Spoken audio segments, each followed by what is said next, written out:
नमस्ते दोस्तों, मैं जुगल किशोर मिश्रा आप सबका अपने YouTube चैनल आप और आपकी कुंडली में हार्दिक स्वागत करता हूं।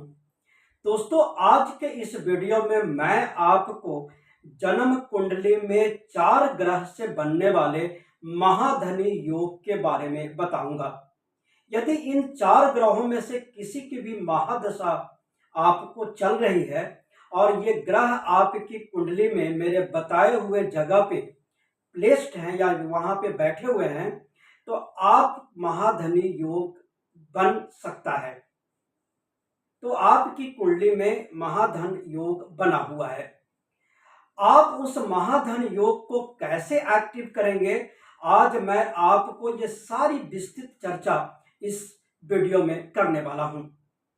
वीडियो शुरू करने से पहले मैं आप लोगों से एक निवेदन करता हूं कि यदि अभी तक आपने मेरे चैनल को सब्सक्राइब नहीं किया है तो प्लीज आप मेरे चैनल को सब्सक्राइब करिए। तो अपने दोस्तों में अधिक से अधिक शेयर करना बिल्कुल ना भूलें। मैं आपको बताता हूं कि आपके जन्म कुंडली में महाधन योग कैसे बन सकता है। आप अपनी जन्म कुंडली उठाइए और मेरे बताए हुए इस स्थिति को देखना शुरू करिए। देखिए, ये जन्म कुंडली के 12 भाव हैं और इस 12 भाव में या तो कोई ना कोई नंबर लिखा होता है या उसके साथ कोई ग्रह भी लिखा हुआ हो सकता है। अब आपको सबसे पहले ये देखना है कि आपको अभी महादशा किसकी चल रही है। यदि आपको अभी वर्तमान में गुरुदेव यानी बृहस्पति,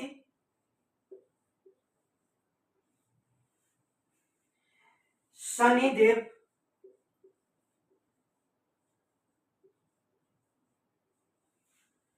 राहुदेव या केतुदेव की महादशा चल रही है, तब आपकी कुंडली में ये महाधन योग एक्टिव हो सकता है। इसकी पहली शर्त यही है कि इन चारों में से किसी एक ग्रह की महादशा चलनी चाहिए। हालांकि आप जानते हैं कि ये चारों जो प्लैनेट हैं, चाहे वो बृहस्पति हो यानी गुरु हो, शनि हो, राहु या ये केतु हो, इनकी महादशा बहुत लंबी चलती है। गुरु की 16 साल चलती है, शनि की 19 साल चलती है और राहु केतु की 18 साल चलती है। यानी एक लंबा समय आपको मिलता है इस महाधन योग को एक्टिव करने का।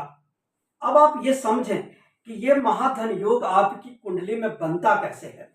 देखिए, इसमें से किसी एक ग्रह की आपको महादशा चल रही है और वो ग्रह आपकी जन्म कुंडली के 11वें हाउस में, इसे 11th हाउस कहा जाता है, इसे द्वितीय हाउस कहा जाता है और इसे छठा हाउस कहा जाता है। मैं उदाहरण के लिए आपको लिख देता हूं।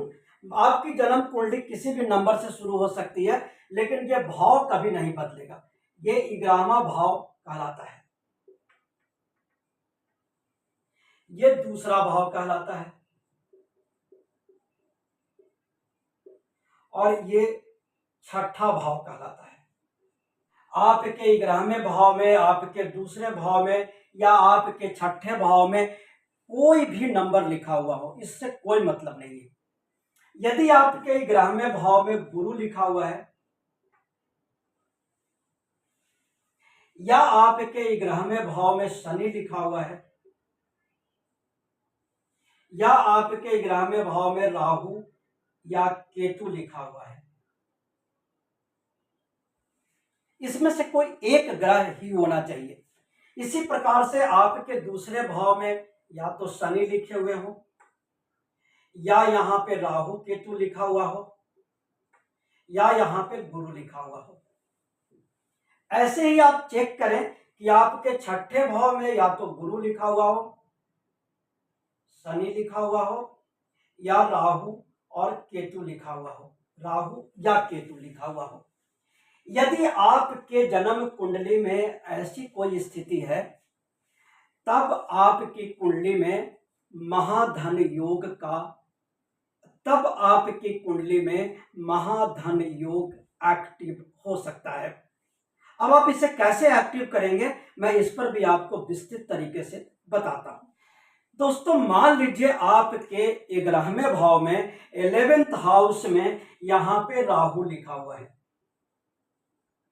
और आपको अभी वर्तमान में राहु की महादशा चल रही है। तो आपको क्या करना है कि आप अपनी कुंडली में चेक करिए कि राहु वर्तमान में किस नक्षत्र में गोचर कर रहा है। अब चूंकि राहु एक नक्षत्र में लगभग 8 महीने गोचर करते हैं, तो ये एक अच्छा वक्त आपको मिल जाता है। जिस नक्षत्र में वो गोचर कर रहे हो उस नक्षत्र के स्वामी, जैसे मान लीजिए राहु आपके 11th हाउस में है, राहु की आपको महादशा चल रही है और राहु अभी शतभिखा नक्षत्र में गोचर कर रहे हैं। अब शतभिखा नक्षत्र का मालिक कौन है उसको देखिए और उसके मालिक का रत्न आप धारण करिए, महाधनी योग एक्टिव हो जाएगा। इसी प्रकार से मान लीजिए यहां पे गुरु बैठे हुए हैं और आपको गुरु की महादशा चल रही है। गुरु की महादशा भी लगभग 1 साल चलती है और आप ये देखिए कि अभी जो मुझे गुरु की महादशा चल रही है उसमें कौन सा नक्षत्र में गुरु बैठे हुए हैं।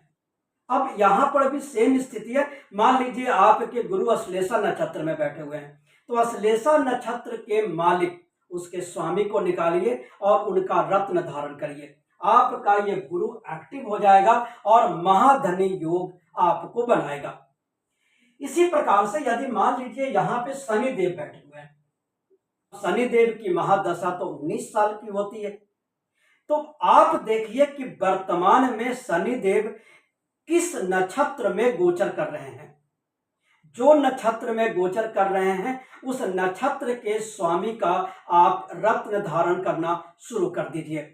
शनिदेव यहां एक्टिव हो जाएंगे और आपको महाधनी योग बन जाएगा। ये सेम स्थिति सिर्फ 11th हाउस के लिए नहीं होता, ये द्वितीय भाव के लिए भी होता है। मान लीजिए यहाँ पे द्वितीय भाव में राहु बैठा हुआ है, राहु की महादशा चल रही है, आप उसमें राहु का नक्षत्र देखिए, वर्तमान में कौन से नक्षत्र में राहु गोचर कर रहे हैं और उस नक्षत्र के स्वामी का अष्टोम धारण करिए। इसी प्रकार से यदि यहाँ पे गुरु चल रहा है, इसी प्रकार से यदि यहाँ पे गुरु बैठे हुए हैं तो और आपको गुरु की महादशा चल रही है, तो गुरु का नक्षत्र देखिए वर्तमान समय में और उनका अष्टोम धारण कर लीजिए। इसी प्रकार से यदि यहाँ पे राहु, यहाँ पे इसी प्रकार से यदि यहाँ पे शनि बैठे हुए हैं और शनि की महादशा चल रही है, तब आप शनि का नक्षत्र देखिए, आपकी कुंडली में कौन से नक्षत्र में शनि बैठे हैं और उन नक्षत्र के मालिक का अष्टोम धारण करिए। ये बहुत बड़ा राजयोग है और अगर आप यदि इस राजयोग को एक्टिव कर लेते हैं तो पैसों से संबंधित आपकी समस्त समस्याएं समाप्त हो जाएगी। इसी प्रकार से इस छठे भाव में भी आपको देखना है, इन तीनों में से कहीं पर भी हो। छठे भाव में भी मान लीजिए यहाँ पे राहु बैठे हैं और आपको राहु की महादशा चल रही है, तो सेम आप राहु का नक्षत्र देखिए अपनी कुंडली में और उस नक्षत्र के मालिक का अष्टोम धारण करिए। इसी प्रकार से यदि यहाँ पे शनि बैठे हैं तो शनि के नक्षत्र देख करके उनका रत्न धारण करेंगे और यदि वहां पे गुरु बैठे हैं, छठे भाव में गुरु बैठे हैं, तो गुरु जिस नक्षत्र में बैठे हैं उस नक्षत्र के स्वामी का अष्टोम धारण करेंगे। ये महाधनी योग का पार्ट 1 है, पार्ट 2 भी मैं जल्दी ही बताऊंगा। ये आपके महादशा के अनुसार और आपके जन्म कुंडली में बैठे हुए इन 4 ग्रहों के अनुसार महाधन योग कैसे बनता है आज हमने आपको बताया है। उम्मीद करता हूं आपको ये वीडियो पसंद आएगी। आप इस वीडियो को शेयर करना बिल्कुल ना भूलें, अपने दोस्तों में इसे जरूर शेयर करिए। धन्यवाद।